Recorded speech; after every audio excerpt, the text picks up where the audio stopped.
Actually இது எனக்கு நடக்கல, என் ஃப்ரெண்டுக்கு நடந்துச்சு. ஸோ அவங்க சொல்லும் போதவே நான் ரொம்பவே பயந்தேன். என்னன்னா பாய்ஸ் ஒரு 5 பேர் எப்பவும் போல வீக்கெண்ட்ல பார்ட்டி பண்ணணும்னு சொல்லிட்டு அப்பார்ட்மெண்ட்ல போய் எல்லாம் சாப்பிட்டுட்டு சரக்கு அடிச்சுட்டு இதெல்லாம் பண்ணிட்டு அவங்க இருக்கும் போதோ திடீர்னு ஒரு இடத்துல கதவை தட்டியிருக்காங்க. நைட்டு 1 மணிக்கு திறந்து பார்த்தா வயசான ஒரு அம்மா, தம்பி பசிக்குது எனக்கு சாப்பிட ஏதாச்சும் கொடுங்கன்ன உடனே இவங்க சாப்பிட்ட மிச்ச மீதி எல்லாம் இருக்கும்ல அதெல்லாம் எடுத்து கொடுத்துட்டாங்க.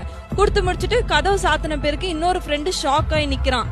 பார்த்தா அவங்க கதவு திறந்தது பால்கனி டோரு 9th ஃப்ளோர்ல. அங்கதான் கதவு தட்டியிருக்காங்க, அங்கதான் இவங்க கதவு திறந்து கொடுத்துருக்காங்க.